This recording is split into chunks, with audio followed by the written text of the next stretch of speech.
Welcome to the Retire with Peace podcast, the podcast where we help you create a fulfilling and stress-free retirement.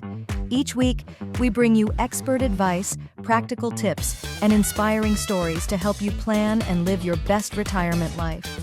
Whether you're nearing retirement or already enjoying your golden years, this podcast is here to support you every step of the way. Let's embark on this journey together and discover how to retire with peace. Welcome back to the Retire with Peace podcast. As always, I'm your host, Dave Zaegel. We are in the middle of a series on Social Security because we get asked a lot of questions about it, understandably, because it's an important part of retirement planning. In our first episode, we went through the basics of Social Security, and this one, we want to go through the calculations. This is where some of the biggest questions come in terms of, all right, how do I know what benefit am I going to get? And oftentimes we get these questions because people want to know, if I retire early, what is that impact going to be? So let's go through that. So first, the base of the calculation is an average of your earnings over your top 35 years of earnings. That's the key. Your top 35 years of earnings. Plus, they adjust those earnings for inflation.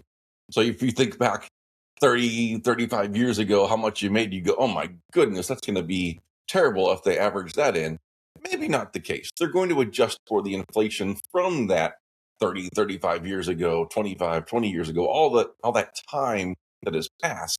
They're going to adjust those earnings higher for inflation that has occurred. So don't feel like, oh my gosh, I made nothing back then compared to what I make now in terms of real dollars because of inflation. Not a problem. They inflate those higher. Now, many people understandably do wind up making more, even just in a real dollar amount now in age 55, 50, 60 years old versus when they were in their 20s, just starting out their career. So you might not have made much even, you might not have made as much even when factoring inflation when you were back in your 20s. That's still okay. It's just important to note they're adjusting those lower dollar amounts, likely lower dollar amounts from your younger years, higher for inflation, and then averaging that out. I bring that up because a lot of times we'll hear from people who are, let's say, late 50s, around 60, early 60s, somewhere in there, and they're concerned because they're not going to collect Social Security right away. They might wait until age 67 or even 70, but they know that they want to retire and they know they want to wait a little bit before claiming Social Security. So the concern there, and we get questions on this a lot, is, well, is it going to hurt me having a zero? Let's say somebody retires at age 60 and they're going to have zero earnings in age 61 and zero at 62 and zero at 63 and zero at 64. They're worried about having those 0 years averaged in with all their other earnings years and becoming a detriment to their calculation. That's not really the case. As long as you have previously worked for 35 years, they're going to take those 35 years and average those. It's always your highest 35 years. So even if you retire at 60 and you got a bunch of zeros for earnings before you start taking Social Security, that's fine. As long as you had 35 years of earnings prior to that, you're set. Now, if you, let's say, started working at age 30, maybe you went to college for a long time or who knows what, but let's say you started earning and paying into Social Security when you were age 30 and you're trying to retire at 60, now you only have 30 years. So those other 5 years that they're going to build into the calculations will be zero.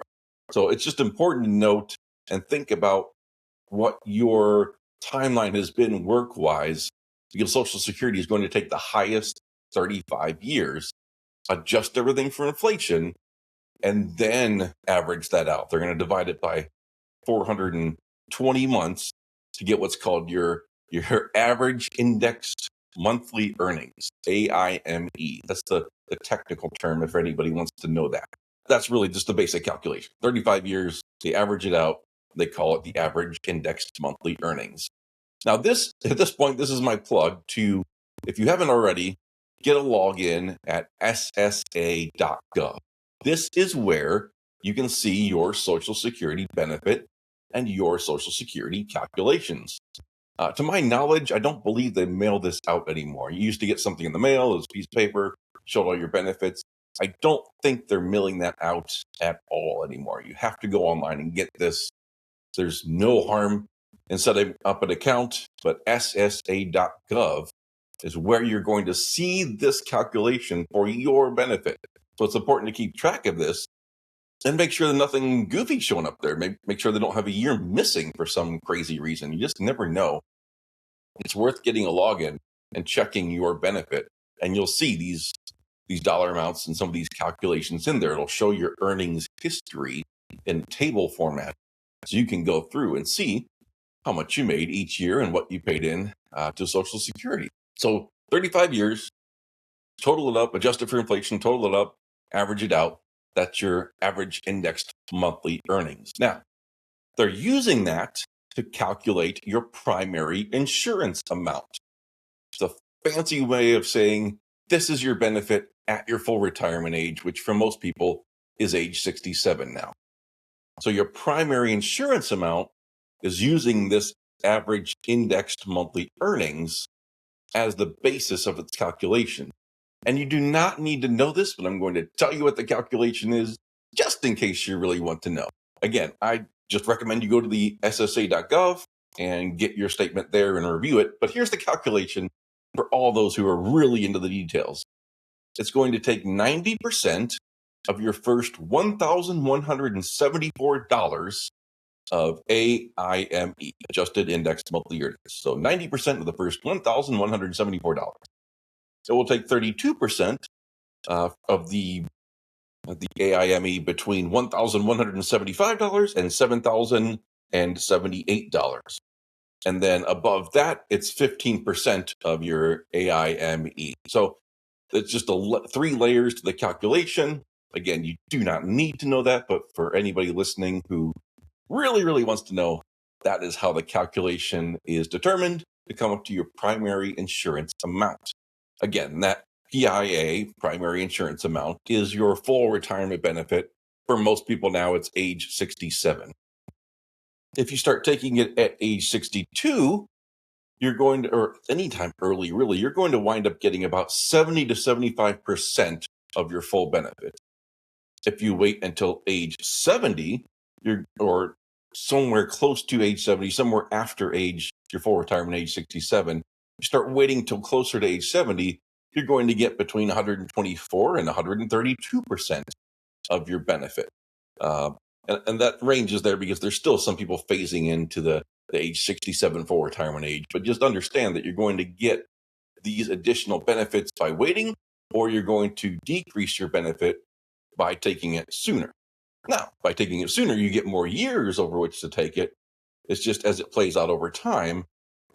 If you do wind up living really long and the government doesn't cut back on benefits, it typically makes sense to wait. But that's not 100% of the time.